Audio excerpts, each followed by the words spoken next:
Streaming live on Facebook, YouTube, Twitch, and blasttheradio.com, this is The Lowell Green Show.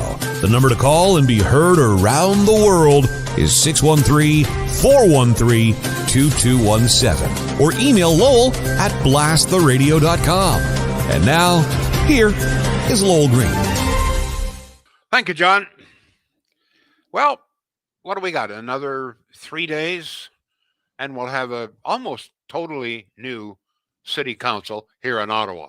Now, I know you people in Calgary couldn't care less, but nonetheless, some of the questions I'm going to put to my listeners, I think will have a resonance in the West and everywhere. Number one, I have two questions, actually, two main questions. Number one, we have three serious contenders running for mayor. Of the three, or maybe there's someone else that you would prefer, who would you most like to see as mayor? Your mayor. By the way, I don't know if you're aware of it or not, but this will be the biggest change in city council in this city in recent memory. More than half of the councillors are stepping aside, or more than half the councillors will be replaced. There's absolutely no question, including, of course, the mayor. So, as I say, one of the questions I have is, okay, who would you most like to see as mayor? And the other question, and this is not as easy, I don't think, what do you think is the first thing, the number one priority of the new council? If you were the mayor or a city councillor, you woke up Tuesday morning, you have a big caucus meeting or whatever the hell they call it, and you decide what your priorities will be. What's the first thing you're going to tackle? What would be the first thing you would tackle? What would it be? Light rail? Transportation in general? Terrible state of the roads? Traffic? Crime? Global warming? Bike lanes? Public housing? Housing in general? Homelessness? LeBreton Flats, Lansdowne Park, safe injection sites, or something else? As far as you are concerned, you personally, what do you think is the first thing that should be dealt with, tackled with? If you were mayor, what's the first thing you would tackle? You got to start somewhere. Where would you start? Where would you like this council, this mayor in particular, the new mayor, where would you like them to start?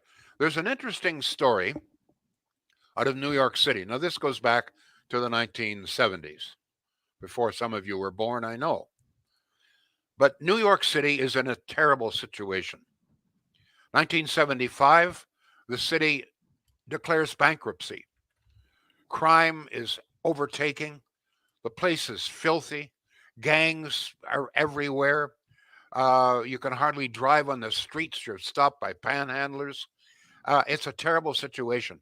One of the New York papers, one day in 1975, had a big bold headline, "Will someone please do something?" So they elected a new mayor, Rudy Giuliani. So the next morning after the election, Rudy calls to his office senior city officials and the police chief. And he says, look, people of New York are absolutely discouraged. Everything that they think has been tried. Nothing seems to work. The city's falling apart. We're broke. Nothing works. There's filth everywhere, graffiti. It's just a terrible place. It's not safe. The streets of New York City are not safe. And it was true. Absolutely true. He said, what can we do? Oh, the city officials shook their heads. Police chief shook his head, said, what can we do? There's so many problems. What to do? And Rudy said, look, we got to address something. We have to show people of New York that we mean business. We're going to do something.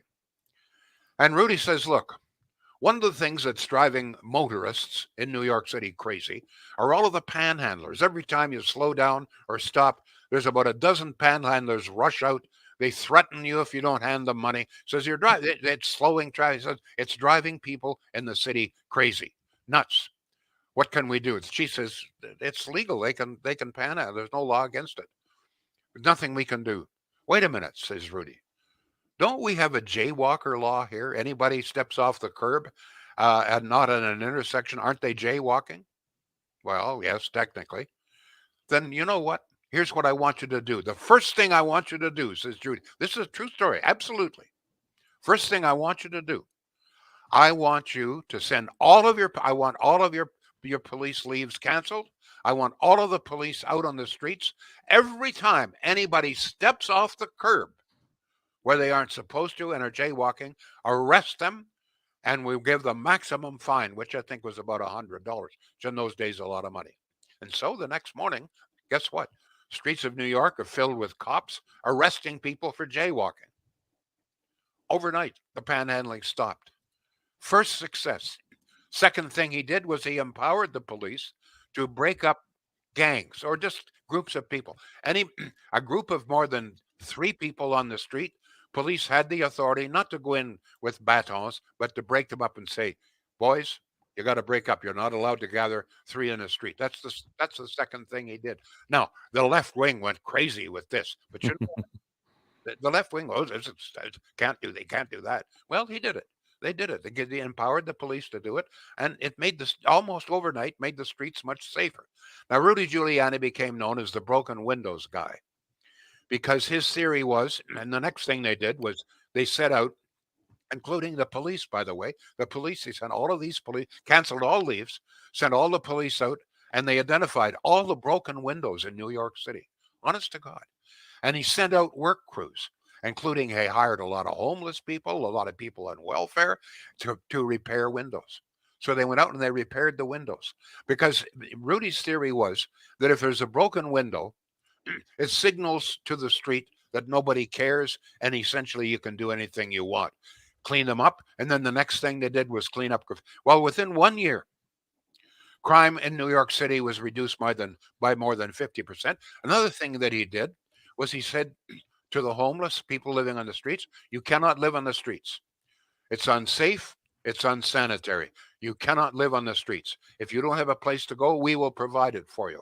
And he ordered officials to find places for these people, but you cannot. He said, if we find you on the streets, we'll put you in, and if you don't want to go home, we'll put you in jail. Almost overnight, homelessness disappeared. Honest to God, that's what happened. And New York was transformed in the space of 3 years in his administration from a crime-ridden street, which wasn't safe to walk, to, honest to God, even today, one of the safest cities, major cities in the United States. Anybody who's been there knows, place pretty clean, right? Oh, there's still problems. Nothing like there was. Why? Because of one mayor's decision, and now in New York, the mayor had a lot more power than they have here. But this is one of the reasons why Doug Ford says, I want to give mayors of cities, major cities, more power. And this is one of the reasons. Decisions can be made if you get the right person. So if you're Rudy Giuliani or Mark Sutcliffe or Catherine McKenney or Bob Chiarelli and you're the new mayor, what's the first thing you want to do? Stop the panhandling? What is it you want to do? What do you think is the number one problem? It may not be something that other people share. Maybe it's something that you personally feel needs to be fixed first. What needs to be fixed first? John, any responses yet? Huge response. We've got 2 questions on the table. They are on your screen if you're watching on social media channels right now. Of the top 3 candidates for mayor, who would you most like to see win? And part 2 of the question is, what is the number one priority as you see it for the brand new council. Keep those comments rolling in on Facebook, Twitch, YouTube, and Twitter, and you can text the show as well or call the show. Imagine that. You can call the show, 613-413-2217. Amazing. It's a talk show and you can actually call it. Amazing. $15 a month for a cell phone and away we go. All right. Mark Sutcliffe all the way, says this person via text. Let me see. Coraline says, I would choose Mark Sutcliffe as mayor. Madeline, Mark Sutcliffe. Eric, unquestionably, Mark Sutcliffe. Anne says, you can already see the kind of mayor Catherine McKenney would be, already challenging the board, selecting a new police chief. Yeah, but that's fine. I was worried about this, that everybody just wants to take the simple one. But, folks, let's get a little deeper into this. Okay, I think most of you would prefer Mark. But what's the first thing you want Mark to do?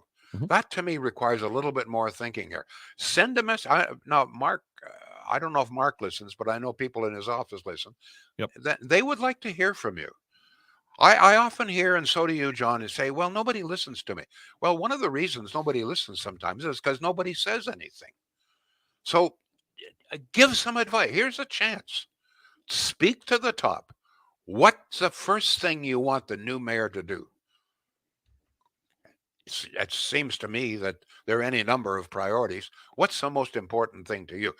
What we are hearing from the present administration and what we're hearing from Catherine McKenney is to make the place greener. More electric buses, bike lanes, et cetera, et cetera. Now, apparently, many people believe that that's the number one priority. I'm not sure about you. But let's go beyond just, I'd like to pick. That's easy. Give it a little thought here, please, okay? A little bit of thought here. What do you think is the first thing that needs tackling in this city? John, please go ahead. All right. Well, allow me to summarize the answer to your first question this way then. Unanimously, Mark Sutcliffe. Yeah, okay. Okay, let's get that out of the way then. All right. All right. So the next thing is, okay, Mark Sutcliffe's the new mayor Tuesday morning. He calls all his officials, police chief, other officials in. What does he want? What do you want him to say the first thing they want to tackle? Go ahead, please. Linda says definitely affordable housing. That is her top priority. Okay. Linda says, screw the bike lanes, help the people. All right. Here's Carrie's comment. It's on the screen right now. Look at the size of the city's Yeah, but hold on. That's not okay. I want more thought than that. Okay. You're capable of more thought than help the people. I mean, that's elementary. What do you want? You're going to elect a new mayor, new council. What do you want them to do? What's the number one priority? Go ahead. Mark needs to work on our core services, roads, garbage, improved snow removal. That's a very good point. I'm going to tell you, not the first thing, but one of the things that I think that we should do is go back during the warm summer months to weekly garbage pickup, basic core service. It's terrible. 2 weeks garbage and the temperature is 30 degrees, maggots everywhere. Why? This was all supposedly to save the environment. My feeling is that one of the things we should do, one of the things, not the first thing, but one of the things I would do if I were mayor, I would reinstitute weekly garbage pickup June, July, August, maybe September. Go ahead, please. We do have a phone call, 613-413-2217. Hi there, the Lowell Green Show. Can we get your name, please? It's Julie. Julie, go ahead. You're on live with Lowell. Go ahead. What do you think, Hi, Julie? Lowell. Yeah. I think one of the number one things that personally I would like to see is them to fix the light rail transit system. It's a disaster from the get-go. They need to fix that. It's a mess. Now let me ask you this. I don't doubt that. I'm not sure how you would set out to do that. But let me ask you this, Julie. I guess it's too late now, but do we really want to expand this thing east, west, and south and spend billions more? Do you think it's really, is it going to work, do you think? Is it worth the money? No, it's not. I think they should just stop, finish it, do what they need to do, either put the buses back to where they were, because we had a working system, because right now it's just absolute chaos to get from Canada to, let's say, Carleton University. It's 2.5 hours. Really? Yeah, it's absolutely insanity. So wait a minute, you're telling me that light rail has not, is this a route that you take, Canada, Carleton? It's my daughter that takes it, and then my son takes another route, and it takes them probably about 2 to 2.5 hour travel time there and back each day, him to work, her to school, and they are just done with the transit system. They say it's an absolute nightmare. All right. Thank you very much. So your number one priority is, I think what you're saying is not just light rail, but get a transit system that actually gets people A to B in a reasonable time, right? Absolutely. Yes, exactly. Julie, thank you for your call. I appreciate it. Thank you. Thank you. John, what else have we got here? Yeah, I could not agree with Julie more. And I mean, I don't take public transit, and it's been a long time since my wife has. But now that our niece is living with us, I get to hear all the horror stories all over again. So for her to get from Ottawa U to South Key Station, it's about 20 minutes. For her to get from South Key Station to our house in Blossom Park, which you could probably walk it in 25 minutes, it's an hour or sometimes an hour and a half. Let me tell you another thing that I would do. Insanity. Yeah, I know. Another thing that I would do, John, as mayor, I would take all sorts of effort to speed up traffic in the downtown core. Let me use Lyon Street as an example. Lyon Street a few years ago was 2 lanes from downtown Ottawa and also from the Quebec side right down to the Queensway. You could just whip down Lyon Street, get out of the city in a hurry, right up onto the Queensway. Well, you know what happened. Narrowed it down to 1 lane, speed bumps, and now they've blocked. You can't get onto the Queensway off Lyon Street. So as a consequence, traffic is slowed down immeasurably. This is a major southward route out of the city to get from the city, out of the city, west and east to get to the Queensway. But they've blocked it. They've jammed up Lyon Street, one example, and you can't get onto the Queensway. So as a consequence, you got to turn right on Catherine, go down. Now, of course, you can't get up on Bronson either. But among other, this is apparently done to help the environment or something. But how does slowing traffic down, keeping traffic longer in the center of the city, burning exhausts and all the rest, how does that improve the environment? I say it's harmful to the environment. The longer these cars stay idling, slowed down, the more exhausts are expended. Now, another reason, of course, is, oh, well, this is for the people who live, they don't want rushing traffic. Excuse me. You buy a house on a 2-lane road, and then you petition to reduce it to 1 lane so that your property value goes up. Come on, take action. Take those speed bumps out. Widen the streets, the direct routes. Let people get out of the city as quick as possible. That's one of the things I would do. Go ahead, please, John. I'm somewhat empathetic to the, living on that street, especially if you're trying to back out or get in and out of your driveway and you've got cars coming 50, 60, 80 kilometers an hour. I'm sorry, they insanity. bought most of No, 90... I know. You know what? You bought that. It's like people who move to the country. They want the peace and quiet. First thing they want to do is, well, they want street lights. And then they want the neighbors' roosters stopped crowing. I know, I was on West Isle Council. This used to happen. People would move out to the country, peace and quiet. And then they would complain about the neighbor's rooster. And then they wanted street lights. And it's too dark here. So wait a minute, hold it. You bought a place on Lyon Street. It was a 2-lane road. Speeding traffic. If you don't like speeding traffic, don't buy on Lyon Street. Go ahead. So I'm guessing you haven't driven down Holland in the last little while, right around Fisher Park School? No. What's the point It's there? now down to a 30-kilometer-an-hour zone. But see, that to me, they should be taking get the traffic out of the city as quickly as possible. Don't slow it down. Speed it up. I mean, is this so revolutionary? I don't know. Go ahead. So that's just one of my complaints. Nope. I hear you. And I know you have many, which is why you're here 5 days a week on BTRradio.com. Well done, John. High five for that. All right. 613-413-2217. This person says, Lowell, I would most like to see Mark Sutcliffe be the mayor and would feel very disappointed if Justin's little me / McKinney gets in. I would like Mark to look at overspending as a contractor digging up my neighbor's front sidewalk in air with no proper work order. Also, roads would be my priority. I'm glad. One of the things that's got to be addressed here is debt. This city is over $1 billion in debt. Oh yeah, it's crazy. Go ahead. Jim Watson was a huge proponent to urban calming, speed bumps and all, says this person. But what's the? I know that this is a relatively minor thing, and yet in many ways it's not. The slower, we're already talking about takes an hour to get here from there. Well, one of the reasons is the damn speed bumps and the narrowing of the roads. They've deliberately slowed down traffic. If it takes you an hour to get from here to there, chances are that's part of the city's design. Why? Why would you do that? Go ahead. Well, and it's a worthwhile conversation to have, especially when we're considering moving the hockey arena to LeBreton Flats. So do you want to be in the same situation where you're now stuck on Holland, a 30-kilometer-an-hour zone, and you're taking just as long to get out of the downtown core as you were getting out of Canada? One of the things that I was really happy to see Mark Sutcliffe say was, quote, "I'm not going to declare war on cars." 90% of the population, the working in downtown, right, that we're still in cars, okay? And to pretend that we're all going to go on bicycle. I'm 86 years old, living out in a rural area, and you think I'm going to use a bike lane in downtown Ottawa?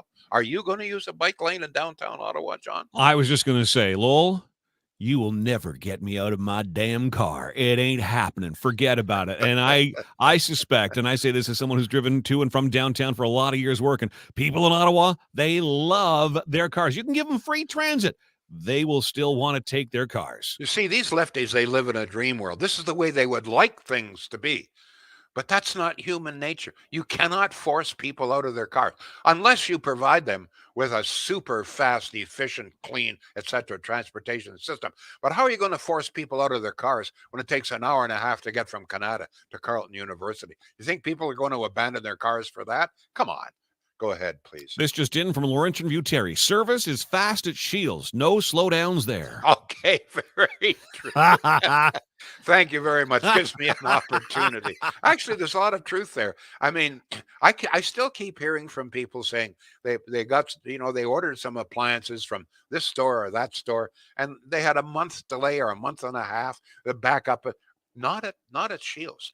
90% of all the appliances you could possibly want, brand names, big names, small names, it's in stock. It's there. It's right there in Pakenham. And I mean, folks, Pakenham is not like the moon, okay? I can get to Pakenham in about 15, 16 minutes. If you do downtown Ottawa, well, depending on the traffic, but you don't have to worry because the truck drivers will bring the appliance to you in all probability the same week you order it. The prices, very competitive, good people, shields.ca. Go ahead, John. All right. A reminder, the phone number here is 613-413-2217. We got a great call from Julie. We'd love to hear from you as well. The question on the table, what's the number one priority for the new council? Let's get some comments coming in from, they're talking about a new Ottawa police chief. Apparently Eric Stubbs has been named as the new chief of police for Ottawa. That just happening moments ago. All right. Thank you, listeners and viewers, for keeping us abreast of that. We appreciate it. Ottawa is a mess, says Sue. Chrissy says, how about for a start, get rid of funding for bike lanes, put the money towards fixing the roads, fix up our beautiful parks, snow removal, freeze OC Transpo, bus, and LRT fares. Those are her I'll tell you one other thing that I would, one of my first priorities would be to go into every unit of public housing and make sure that they are decent accommodations, clean, no bed bugs, and that people can live there in decency. All right. To me, some of the city-owned buildings are disgraceful. And one of the things I found most disgraceful about Catherine McKenney is she's going to spend $280 million on bike lanes, but not a word about improving living conditions for people in some of the public housing. That would be one of my priorities.